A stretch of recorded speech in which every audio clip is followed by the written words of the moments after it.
Welcome to The Explainer. Today we are diving deep into the founder's journey. We're talking about that amazing, sometimes crazy path from just a simple thought to a business that actually changes the world. So what is it? What's the secret sauce that turns a fleeting thought into a billion-dollar business? It's the question every single founder asks themselves. And the answer isn't just about having one good idea. It's about a process, a real journey of taking that flash of insight and turning it into something people can't live without. Okay, so let's break down this journey. It really happens in three big stages. First, you have the creative spark. Then, you need a bridge to turn that spark into a real concept. That's ideation. And finally, you have the forge of innovation, where that idea gets hammered into reality. It's all about making the imaginary real. All right, first up, the creative spark. Every great company, every game-changing product, it all begins right here. This is that initial moment of pure creativity, the seed from which everything else is going to grow. So, what do we even mean by creativity? Well, at its core, it's pretty simple. It's the ability to come up with ideas that are both new and, this is key, useful. It's that classic light bulb moment, right? Where you look at an old problem but suddenly see it in a completely new way. Now, what's really fascinating is that successful founders have to be masters of two totally different ways of thinking. On one hand, you have linear thinking. That's your logical, step-by-step A to B to C process you need to actually build a business. But to get that breakthrough idea in the first place, you need lateral thinking. That's the free-flowing, challenge-everything, creative approach that lets you break out of the usual patterns. Okay, so you have that spark, but a spark fizzles out if you don't do anything with it.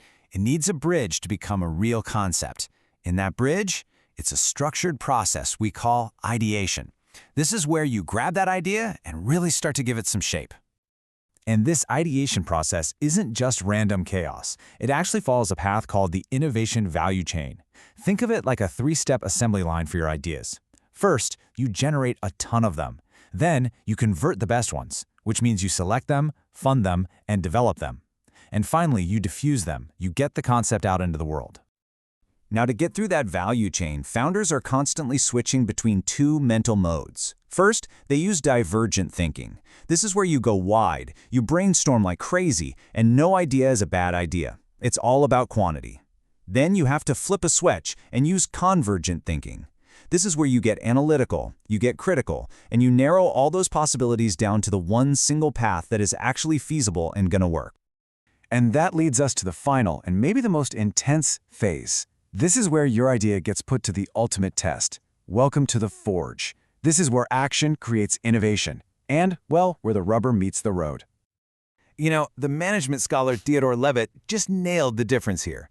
Creativity is thinking up new things, innovation is doing new things. It's so simple, but so profound.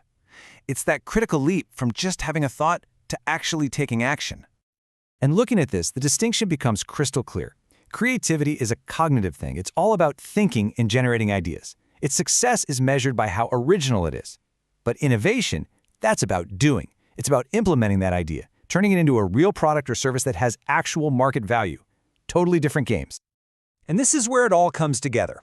Because at the end of the day, successful innovation doesn't just create new gadgets. It creates tangible value. It drives growth.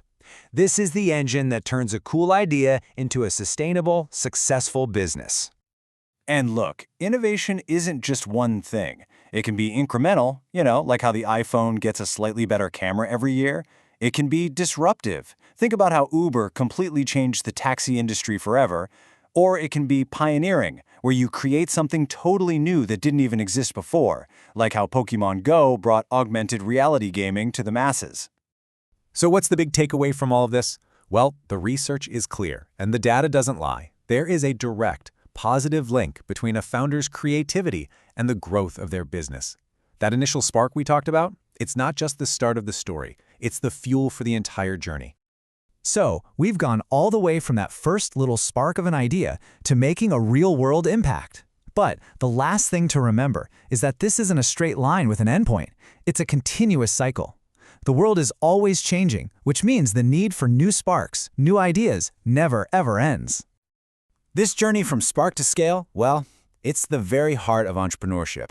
The path is there, But it all has to begin with your idea, your unique way of seeing the world. So the only real question left is, what will you build?